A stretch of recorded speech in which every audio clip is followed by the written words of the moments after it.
What's up you guys, welcome back to my channel. My name is Xrizz'Tina.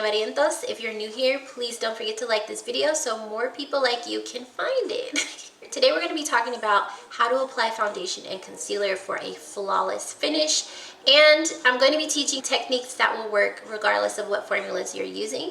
I'ma make it go north, south, east, west, coast. Maybe we can go north, south. It's been a while since I've discussed foundation and concealer and things like that, but I'm going to show y'all how I go from looking like this to looking like this. So if you want to learn how to make the best of your base makeup, just keep on watching. I'm going to go ahead and put on my brows and then I'll be right back because this is a base makeup, thing. Before you put on your foundation and base makeup, whatever it is, you want to prepare your skin. So you want to prepare your skin using something that's going to make sure your base makeup stays on your face, and that's going to be based off of your skin type and your preferences, okay? I can go into further detail, but that'll make the video very, very long. So if you have questions about that or need any help, just drop a comment below. I'll be happy to make some professional recommendations for you, because if y'all didn't know, I'm a makeup artist. So for me specifically, what I like to prep my skin with is either skincare, a primer, or both. Most of the time I do both because I like to make sure my skin stays nice and smooth. If you don't want to wear a face primer, just make sure that your skin is clean and moisturized really well. If you do decide to use a primer after doing your skincare, I actually would like to recommend that you pick a primer that's going to complement your base makeup. For me, because I like to wear multiple types of formulas, I actually really like using the Milk Hydro Grip Primer. This primer is fantastic. I don't know too many people who don't like it per se. When I first tried it, I wasn't quite sure about it, but I really love it because it holds on to my makeup. This is also great because, if I'm not mistaken, it has agave nectar in it or something like that, and hyaluronic acid. Pretty much what this does for your skin is act as sort of like skincare. You don't want to skip your skincare though. So I like to get one pump. Sometimes I'll do a pump and a half, just about that much, and rub it in between my fingers. And I put it where I need it, which is everywhere. But I say that because depending on what kind of primer you're using, you may not need to put it all over your face. And this is something that a lot of people aren't aware of. It's very common. This right here though, I like to rub it in and then I sort of press it into my skin. I want it to settle on my skin really nicely, and also it helps me know that the primer is tacky. So that's one thing that's really cool about this primer specifically. It's sticky and tacky, not in an uncomfortable way, but just enough to hold onto your base makeup and also indicate to you that it's ready for you to put whatever you're about to wear right on top of it. A lot of other primers are silicone based, and they don't do that. They're very slippery, so that's just an FYI. I will link this and all of the other products that I'm using down below as well. Moving on to the base makeup. Now normally I would conceal my eyebrows. This is the Kosas concealer. I don't know what the actual name of it is, but this is what the packaging looks like, and it's sold at Sephora. This has been my favorite concealer for a year now. What I like about it is it's creamy, it has hyaluronic acid in it, so it's really nice to my face. The reason why I like to put concealer underneath my brows and around the bridge of my nose is so that there's no disconnect right here. I know that a lot of people will use eyeshadow primer in this area, or whatever, but I really just don't like that separation between my eyeshadow concealer up here and then my foundation on the bridge of my nose. It's not as seamless. It doesn't look bad if you choose not to do this, but for me it just irks me on my own face. So I'm pressing this in like so. I'm not rubbing back and forth with this brush, and that'll just make the concealer settle in really nicely. If you like to use brushes to apply your concealer underneath your eyes, I recommend tapping it in as well and just using a medium density dome shaped brush. That'll help pack it on without it being cakey. Like, y'all see that? It doesn't look like I have too much concealer on, even though I probably do by some people's standards. So let's get into foundation and concealer.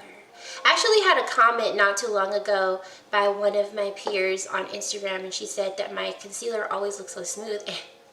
That meant the world to me, y'all, because let me tell you, I work very hard to figure out my base makeup, and that's why I'm sharing it with you today. There are a couple of different ways to start off your base makeup. I do a technique called underpainting. It's pretty much when you put makeup that is generally on top of your foundation underneath it, using creams and liquids to build a really seamless, flawless face, and then set it with powder later.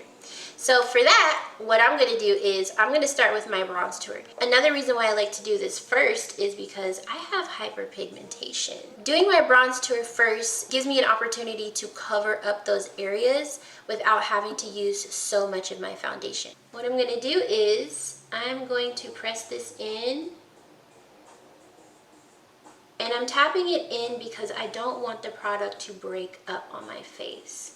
I also don't want to break up my primer. If you're applying your base makeup using sweeping motions, just keep in mind you're going to be rubbing away all of your skincare. You're going to be rubbing away your primer, anything else that you laid down to start. You're basically sweeping it away back and forth. So I like to do tapping motions. As y'all can see, it blends it out really well. I mean, that looks really good, right? But y'all see what I'm saying? This actually matches my manchas, my hyperpigmentation. And so it covers it up for me. Now that we've got the bronze tour on, let's get into the foundation. There are a few ways to apply your foundation. You can use a sponge, a beauty blender. Some people like to use their fingers. I'm not judging, but it won't be me. And the reason why it's important to know that there's more than one way to apply your foundation is because the formula for the foundation is what's going to help you determine what you want to use to apply it.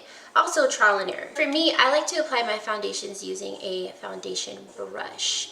And specifically ones like this. Not necessarily angled, but just kind of dense, flat topped, so that when I'm pressing it into my skin, I get the fullest coverage possible from whatever formula I'm using. And also because these cover a lot more space quicker.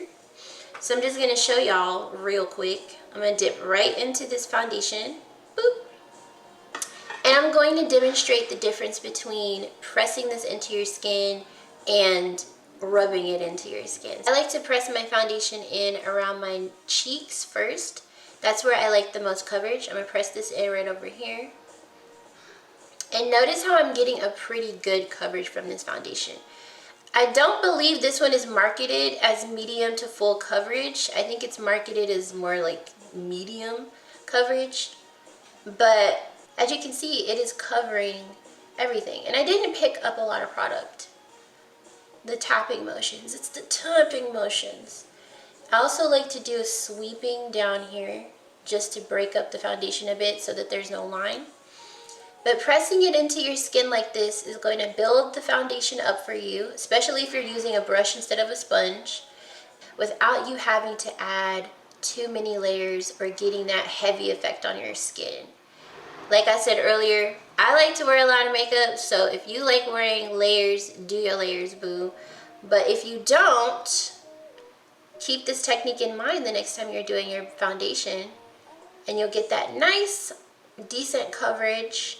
I do have to advise though, y'all, because I don't want anybody being mistaken. When I say the fullest coverage possible, I mean whatever the formula will allow. If you do this technique and you find that your base makeup is not building up the way that you want it to, it's because the formula is not buildable, and also because that's as much coverage as you're going to get from that formula. So keep that in mind too. I know a lot of people like to avoid heavier, fuller coverage formulas. The fuller the coverage your foundation is, the less product you have to use. This is what it looks like when the foundation is pressed into my skin.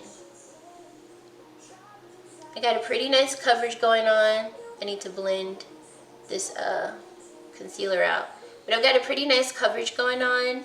You can't see the hyperpigmentation that I have on my face, and that's the point.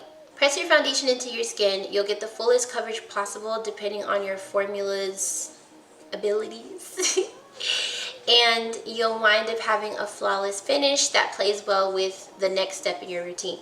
I do still want to show y'all what it looks like when I sweep it in though. So I'm going to start up here, and I'm going to sweep my foundation in. I see a lot of people do this online.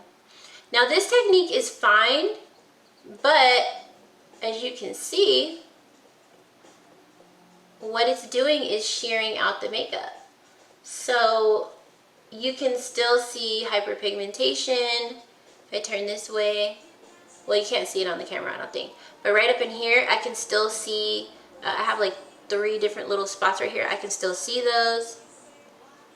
And if I'm being quite honest with y'all, both sides of my face feel the same. This does not feel lighter than this does. It doesn't. And I picked up the same amount of product. The only difference is I pretty much put it down and swept it away. It doesn't look bad, but it doesn't look flawless. So now, because I swept it all away, I have to go back in and add more product. See why the way you apply your foundation is important? If you apply your foundation the way that I just showed you, obviously you're going to get the fullest coverage possible from whatever base makeup formula you're using. You might not actually need your concealer to conceal, because your foundation basically did all of the work for you, right? Because I don't have to use my concealer to hide my hyperpigmentation or my dark circles, because the color itself is covered, like it's not there, I'm actually going to use my concealer to highlight my face. I'm going to take a concealer that matches my foundation pretty well. You can also use your foundation depending on the formula. Don't recommend doing this with a matte foundation underneath your eyes because it'll be pretty dry and crumbly. I'm going to take this concealer and I'm going to put it right up under here. Just a little bit, nothing crazy. Then I'm going to take a concealer that is lighter. For me, it doesn't really matter what the formula is as long as the formula is not, you know, terrible. This is the MAC Studio Fix Concealer. This is a matte concealer and I'm mixing it with a luminous concealer. Try this at your own risk. It's something I'm pretty good at, mixing formulas, but if you're not familiar, you just want to stick to one. And I'm going to put that right up in here. Something I want to point out is I'm actually concealing this line right here where my Louis Vuitton bags start. And a lot of people think that when you're using concealer, you have to bring it all the way out here. You don't. You can, but you don't have to, because most of the time we're trying to hide our dark circles. The thing that stands out besides the actual color is the lines from the color. So if you apply your foundation the way that I just showed you and you can no longer see the color, what's left to conceal is the line of demarcation on your face. Concealer is not concrete. I know I've said this before, but if you're using a lighter concealer, it's going to reflect light and visually give the illusion that you no longer have that line right there. For my concealer, I like to use brushes and I like to use beauty blenders. Today I'm going to use a beauty blender because my brush is dirty. I'm going to take my beauty blender. I love the black beauty blenders because they don't stain as easily as the other ones, and they're just they're real sleek, you know what I'm saying? I'll have this link below too. I'm actually going to blend the creamy concealer out first and then blend it into the matte concealer. Start out here and blend this out. What the concealer that's the same shade as my foundation is going to do, besides give me more coverage, is sort of act as a buffer between my foundation and this super light concealer, so there's no differentiation. And then I'm going to take the lighter one and use it in the corner of my eye to give that little lift. And I'm going to bring it down a little bit. I'm blending it down and into the corner of my eye and also the side of my nose bridge.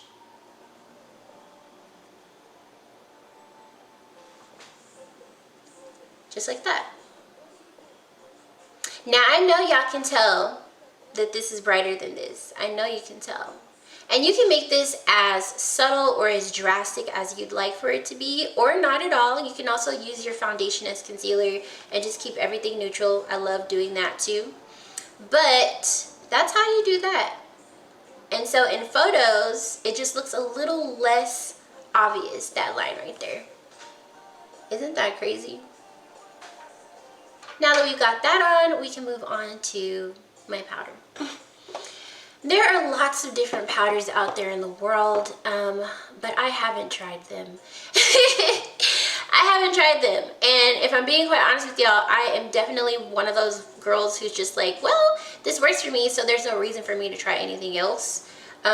Specifically when it comes to things that I don't want to experiment on.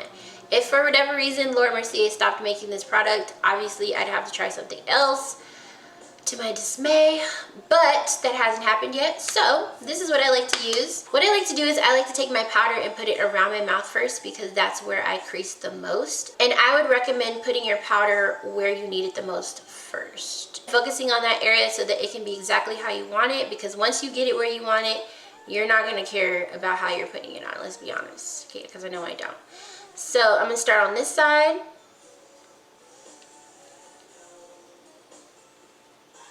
And I press it in just like that. I'm gonna connect them. Then what I like to do is get a little bit, see how much less product that is.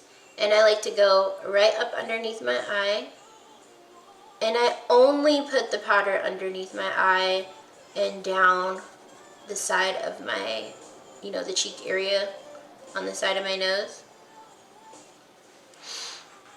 I do not set my base makeup out here. I don't. Not with my loose powder. That's one of the reasons why my base makeup looks as natural as it does, is because I don't put powder everywhere. If you like the matte look, do you, sis. Okay, I ain't mad at you. Okay, I used to love being matte too. But nowadays, I like for my makeup to feel a little bit more flexible on my face. So I focus my powder in areas where I actually need it instead of putting it everywhere. With that being said, I'm going to take my foundation brush. It's using your foundation brush to further tint your powder.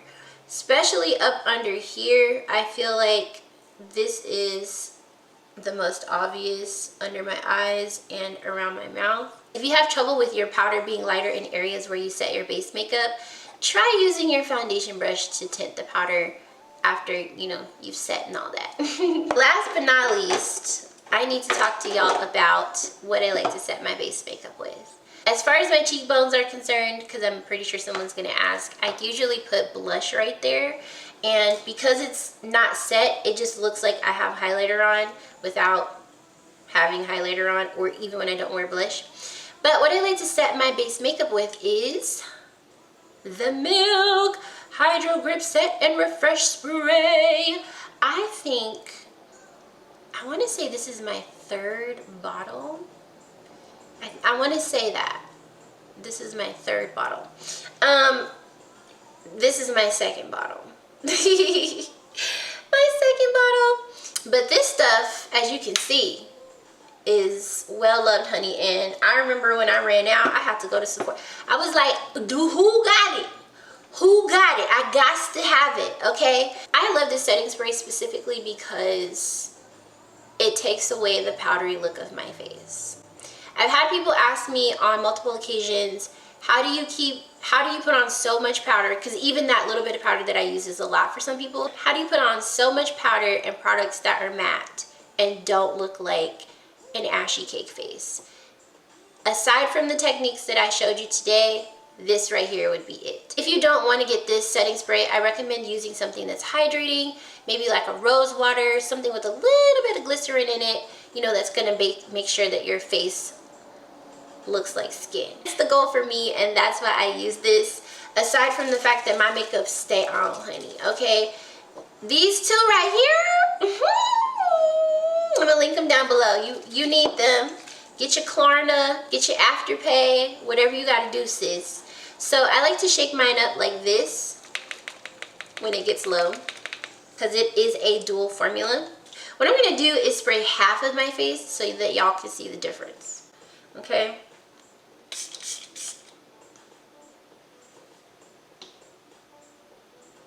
Did I get it?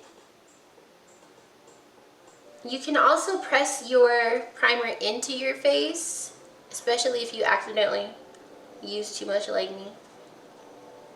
So this looks a little bit more like skin on this side,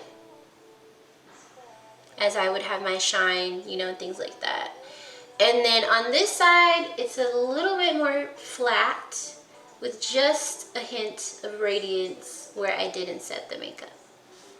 but that is the difference. But anyway, that is how you apply foundation and concealer, y'all. Some base makeup basics, I guess is what you would call it. As I mentioned before, if you have any questions that I didn't answer, or you're just curious about something specifically, comment down below, and don't forget to thumbs up this video.